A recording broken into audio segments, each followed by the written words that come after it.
मुझे याद है कि कुछ साल पहले मुझे हमारे घर के पास रहने वाले एक परिवार से फोन आया था। उनका छोटा बेटा और मेरी सबसे छोटी बेटी क्रिस, जो उस समय 6 साल की थी, अक्सर बाहर साथ खेलते थे। खैर, उसके स्कूल की प्राथमिक कक्षा में एक पार्टी हो रही थी और उत्सव का एक हिस्सा शो एंड टेल था। उसकी मां ने हमें फोन किया और बताया कि उसने उससे पूछा था कि वह शो एंड टेल के लिए क्या लाना चाहता है, और थोड़ी देर सोचने के बाद उसने कहा चैरिटी। वो मेरी बेटी को शो एंड टेल के लिए लाना चाहता था। मुझे नहीं पता था कि इसके बारे में क्या सोचना चाहिए, लेकिन अंत में हम सहमत हो गए। ये वास्तव में एक बहुत अच्छी तारीफ थी और हमारी बेटी को यह बहुत अच्छा लगा, खासकर पार्टी में आइसक्रीम और केक। खैर, मैंने इस बारे में सोचा जब मैंने यहां इसराइल के लोगों के बारे में सोचा। वे सच्चे स्वीकारोक्ति और सच्ची प्रतिबद्धता पर परमेश्वर का शो एंड टेल बनने वाले हैं। यदि आप जानना चाहते हैं कि अपने जीवन को परमेश्वर के प्रति कैसे स्वीकार करें और प्रतिबद्ध करें, तो खैर, परमेश्वर उन्हें शो एंड टेल के रूप में लाने वाले हैं। वो हमें दिखाएंगे कि कैसे। नहमायाह अध्याय 9 बूथों के पर्व के कुछ ही दिनों बाद की बात बताता है। यह हमें बताता है कि इज़राइल के लोग उपवास के साथ इकट्ठे हुए थे और टाट के कपड़े पहनकर और अपने सिर पर मिट्टी डालकर, और इज़राइली खड़े होकर अपने पापों और अपने पूर्वजों की अधर्मताओं को स्वीकार कर रहे थे। तो अब इस आनंदमय उत्सव के समाप्त होने के बाद वे यहां अपने पाप के लिए विनम्र स्वीकारोक्ति में उपस्थित हो रहे हैं।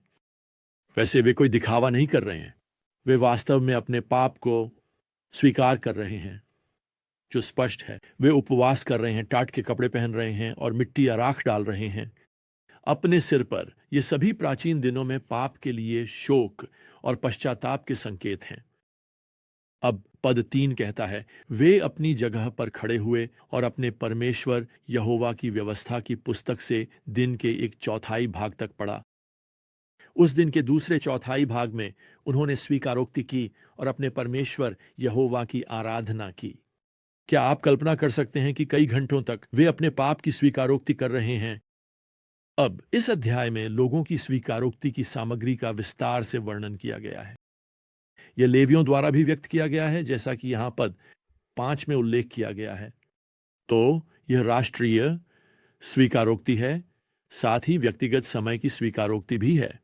और यह सही कहा गया है। मेरा विश्वास है कि जब भी सच्चा पुनरुत्थान किसी लोगों पर आता है, तो पहला प्रमाण एक गहरी जागरूकता होती है। पाप की पाप बड़ गहरा डू।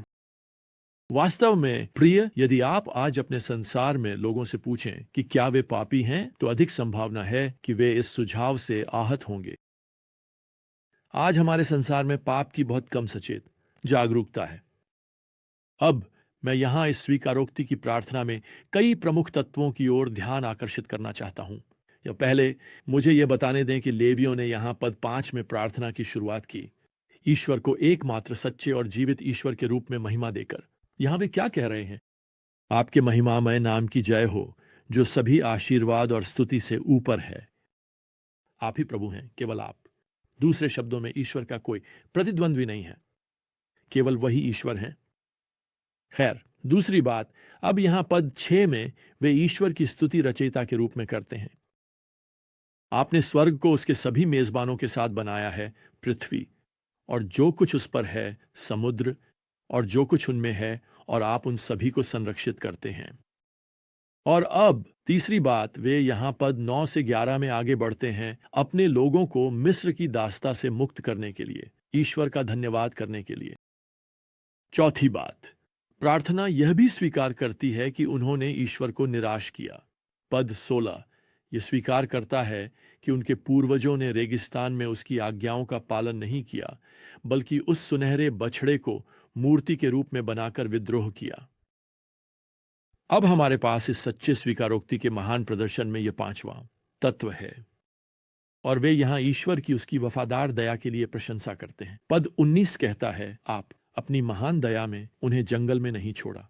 अब वे जो करते हैं वह यह है कि वे इस बिंदु तक इस्राएल के इतिहास को इन शब्दों में प्रभु के सामने पद 30 में संक्षेप में प्रस्तुत करते हैं। कई वर्षों तक आपने उनके साथ सहन किया और अपने आत्मा के माध्यम से अपने भविष्य वक्ताओं के द्वारा उन्हें चेतावनी दी, फिर भी उन्होंने ध्यान नहीं दिया।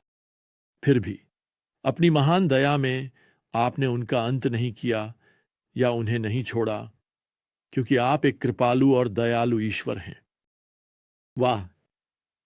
खैर, यहां पद 31 में प्रार्थना पूरी तरह से चक्र पूरा करती है। यह यरूशलेम में उनकी वर्तमान स्थिति पर लौटता है।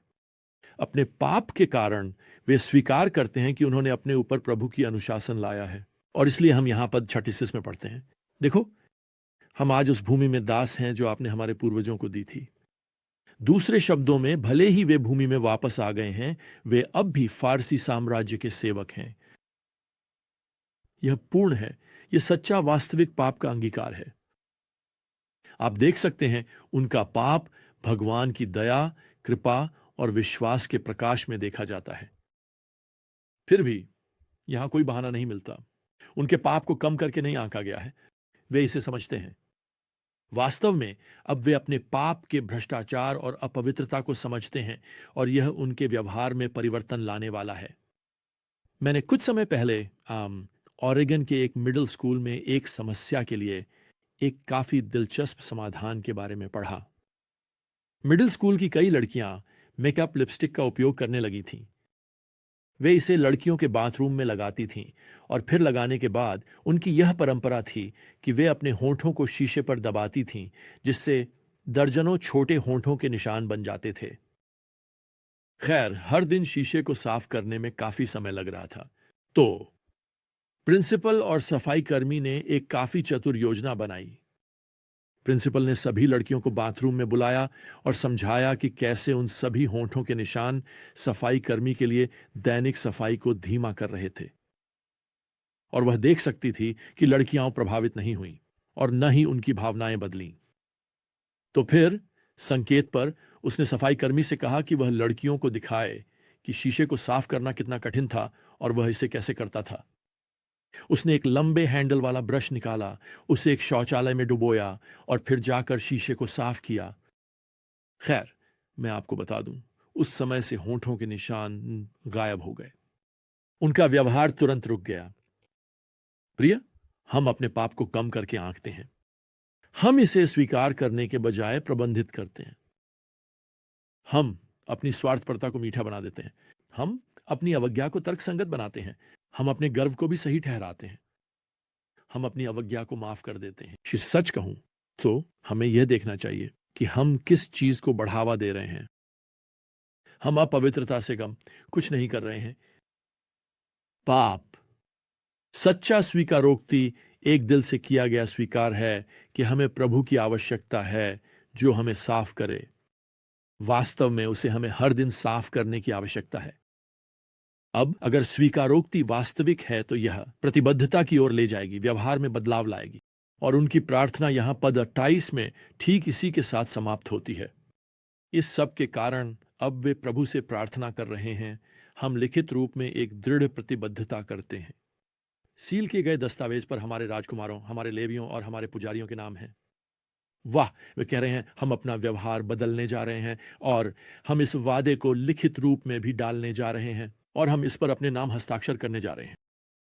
खैर, अब अध्याय 10 में वास्तव में पहले 27 पद केवल उन नेताओं के नामों की सूची देते हैं जिन्होंने इस वाचा पर हस्ताक्षर किए, और यह नहेमायाह के अपने नाम से शुरू होता है। अब पद 28 और 19 ये जोड़ते हैं कि कई अन्य, यहां तक कि छोटे बच्चे भी इसमें शामिल हो सकते हैं। जैसा कि यहां कहा गया है, वे स्वयं को प्रभु की सभी आज्ञाओं का पालन करने और करने के लिए प्रतिबद्ध कर रहे हैं। अब इसका मतलब यह नहीं है कि वे तब से परिपूर्ण हो जाएंगे, कोई भी नहीं होता, लेकिन वे अपने परमेश्वर के साथ चलने में उत्साही हैं, और साथ ही वे यहां ध्यान केंद्रित करने का वादा कर रहे हैं, और वे स्पष्ट रूप से 3 प्रतिबद्धताओं पर ध्यान केंद्रित करने जा रहे हैं। पहला, वे वादा करते हैं कि वे इस भूमि के मूर्ति पूजक लोगों के साथ विवाह नहीं करेंगे, यहां पद 30 में। दूसरा, वे सप्त का पालन करने के लिए प्रतिबद्ध हैं, यहां पद 31 में। और तीसरा, उन्होंने अपने दशमांश, योगदान और भेंटों के साथ मंदिर का समर्थन करने का वादा किया, यहां पद 32 से लेकर अध्याय के अंत तक। और अब यह अध्याय एक और गंभीर वादे के साथ समाप्त होता है, यहां पद 29 में। हम अपने परमेश्वर के घर की उपेक्षा नहीं करेंगे। यह एक अद्भुत अंश है ना? ये 2 अध्याय हमें सच्चे अंगीकार का एक प्रदर्शन और वर्णन देते हैं और सच्ची प्रतिबद्धता। यह वास्तव में एक प्रेमपूर्ण और विश्वास योग्य और दयालु और कृपालु परमेश्वर के प्रति प्रेमपूर्ण प्रतिक्रिया से कम नहीं है। हम इससे कम कैसे कर सकते हैं कि हम यहां इन लोगों की तरह अपने प्रभु के साथ अनुकरण करें। खैर, आज के लिए हमारा समय समाप्त हो गया है। अगली बार तक प्रियजनों, प्रभु यीशु मसीह की कृपा और परमेश्वर का प्रेम और पवित्र आत्मा की संगति आप सभी के साथ हो। आमीन।